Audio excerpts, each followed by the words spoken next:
Hey, so I wanted to do a review on The Joker because I saw it at night.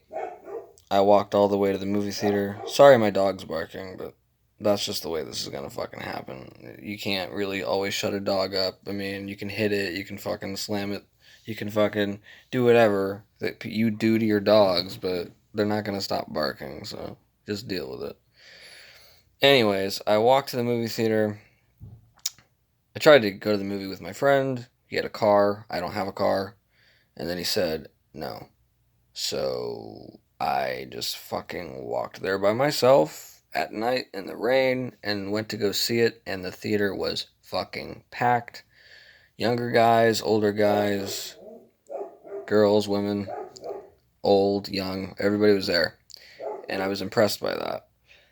And this movie was fucking amazing to me. I walked out of the theater feeling completely different. Thank God I saw it at night because when you when you see a movie during the day, it doesn't have as big of an impact. It takes away a lot of the power of the film, in my opinion. It just does. When you see a movie at night and you walk out and it's dark outside, there's something very special about that. You should retain that and do that often. And so, thank God I saw this movie at night. It was about 11 something when I got out of the movie. But this movie, it doesn't say anything too new. It talks about things we already know. It talks about mental illness. It talks about child abuse. It talks about, society and the problems that are in society. It talks about poverty. It talks about unfairness, really, is the main theme here. So it's not saying anything new because we've heard these things being said. Poverty is in a lot of movies, mental illness is in some movies. I think it could be in more. I think most of the time when mental illness is explored in a movie, it's a serial killer. And there's no exception here. So it's not that the movie is saying anything new. It's that it's saying something that hasn't been said in a while. And it's not just talking about one of these elements, it's talking about all of these elements in one film. And that's very cool, you know? It connects everything so well. He's mentally ill, partially because his mom's mentally ill, and you can also see that he probably has brain damage because he was abused, and the abuse itself, the trauma, probably caused some more mental illness.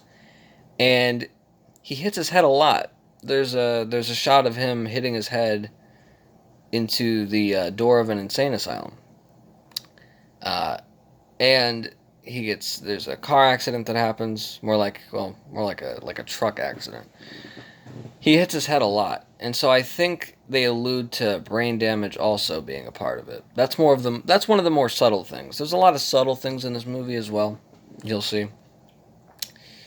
But it connects everything very well. It's because of the child abuse that he's mentally ill and his mother's mentally ill. Okay? And you know, she's mentally ill, and so she's in poverty. She's incompetent. We know this because he's taking care of her. Incompetency leads to poverty a lot of the time. There's that connection. Uh, there's a garbage strike, so in every shot there's garbage on the streets. It's all very well connected. And I think the garbage is another symbol of that. Is that people not cleaning up their mess, and they're making more and more of a mess, and they don't have to deal with it, so they don't care. A lot of symbology in this movie, a lot of symbolic things in this movie, like when he forces himself very begrudgingly to walk up the stairs, and then he dances down the stairs. To me, that's a symbol that he's forcing himself to be this upbeat person. He's forcing himself to try to be happy. He's forcing himself to be positive and optimistic.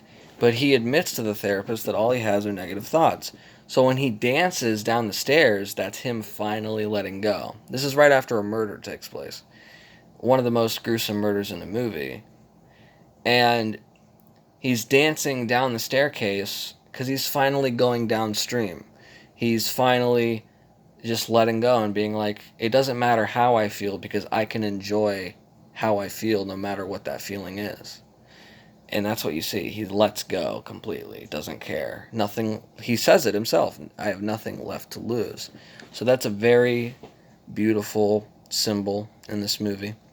Him going into the refrigerator because he has the window open and it's hot, and he's like starts to cry, and he just pulls everything out of the refrigerator and just goes into it.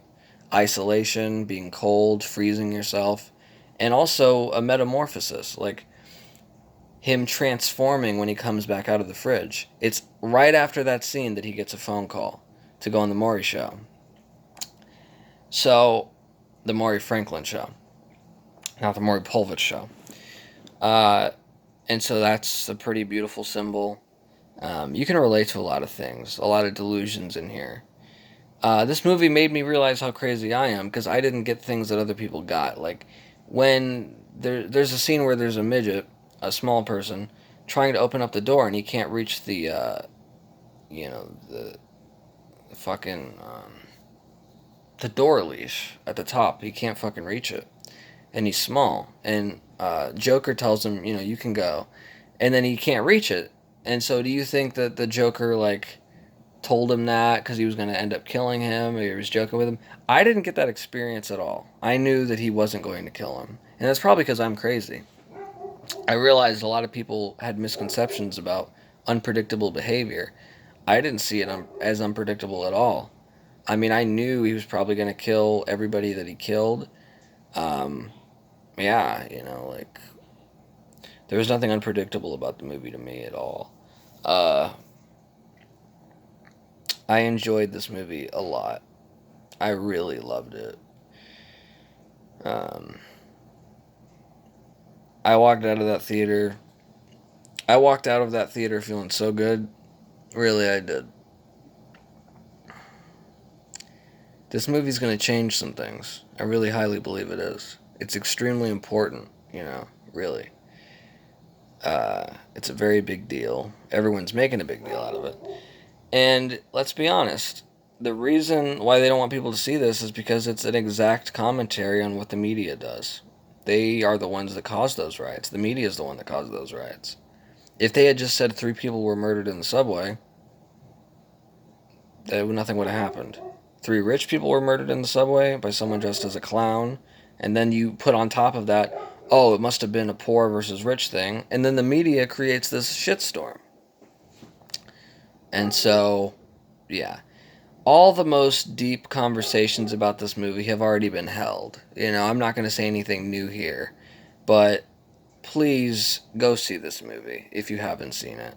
And I highly recommend, that you see it at night. Whether it's in a drive-in or it's in a regular theater or a cinema or whatever. See it on the biggest screen you can at night, as late at night as you possibly can, and you will feel very good after you see it. There's something very special about this movie. There's so much symbology in this movie. It's crazy. So, highly recommend it. I mean, it's beautiful. It really is a beautiful film. I could relate to things. I think it's a very relatable film. And if you can't see yourself in the Joker, then you're just, I don't know, I guess you don't have that level of darkness in you. I do.